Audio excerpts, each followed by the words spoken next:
I must confess I am still reeling from the events of the past 72 hours in Australian cricket. The giddy high of last week couldn't be further from the dismal state the country's national game finds itself in this Monday morning. I could never have believed that 16 days out from an Ashes series we would convene without a test captain.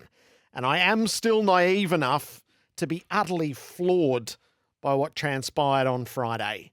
Like most of you, I have grappled with all the circumstances over the weekend. I've read as much as I could stomach, watched press conferences, listened to all manner of interpretation, and had private conversations. Through all of it, I've tried to pin down the overriding emotion. And in the end, I find myself disappointed. Disappointed in Tim Paine, disappointed for Tim Paine, and aghast at the ease with which Cricket Australia can invoke complete and utter humiliation for itself.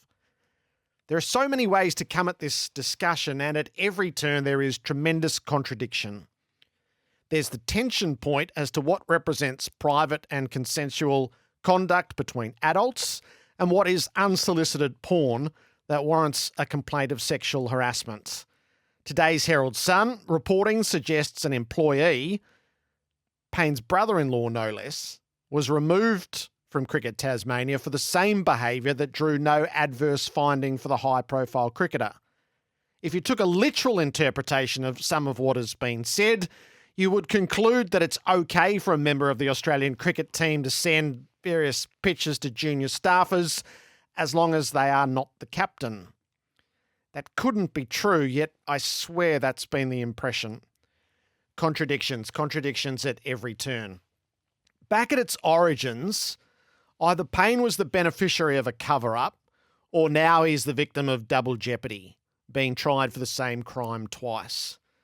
The investigation and reports surrounding this incident would appear to have certain traits in common with the fit-for-purpose findings of the sandpaper scandal.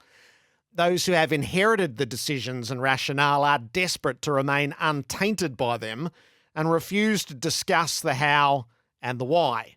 Remember, Nick Hockley didn't even want to answer the question whether he'd read the report into the events of Newlands.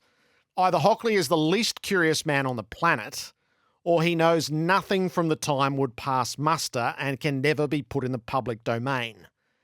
Faced with the same circumstances, the current Guardians wouldn't make the same decisions as those at the time. And as we learnt on Saturday, that is a very hard line to explain. If the finding of the integrity unit hasn't changed, how could the board's view have diametrically shifted? Contradictions. At first blush on Friday, it was immediately obvious that Payne's 2017 behaviour was improper and constituted a breach of any coherent code of conduct. The question is, what was an appropriate consequence? But an organisation deep in crisis, and let's remember how deep in crisis Cricket Australia was in May 2018, took the punt that it could ride it out. It was a wretchedly inconvenient allegation against the man that they had just installed as captain, and there was an element of vengeance from a disgruntled former employee, and that allowed Cricket Australia to back Paine, and it would seem, cross its fingers. What staggers me is the risk assessment. From the day that complaint landed, it was a ticking time bomb. And no finding from an internal review would change the fact those texts and that photo were in the ether. Paine spoke yesterday of the numerous times the allegations had been put forward but hadn't resulted in publication. It's not possible that Cricket Australia was oblivious to this. And that's a very hard way to live, waiting for the other shoe to drop. And it's too big a gamble to take with the national captaincy. The fact the board stopped supporting Paine the moment it became clear the allegations would be made public tells you how tenuous that arrangement was. It has proven a disastrous strategy and it has led to the fall of the man they chose as the best of us. It's an acute part of the disappointment that I feel.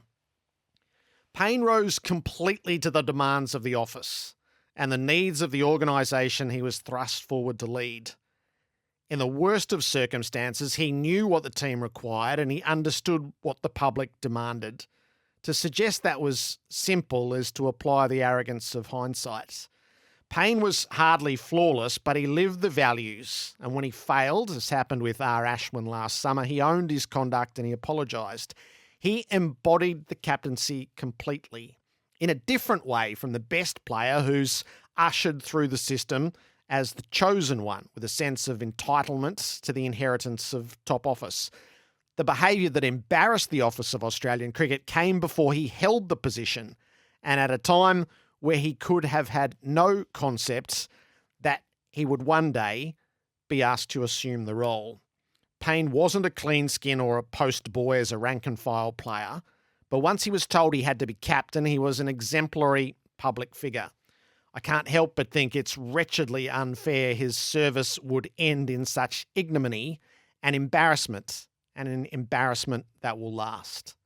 There are so many questions to explore this morning. Todd Greenberg, the Chief Executive of the Cricketers Association, Malcolm Speed, who's lived these positions, and Robert Craddock, the wisdom and experience. Well, he's seen it all, but I can't imagine he was braced for what transpired on Friday.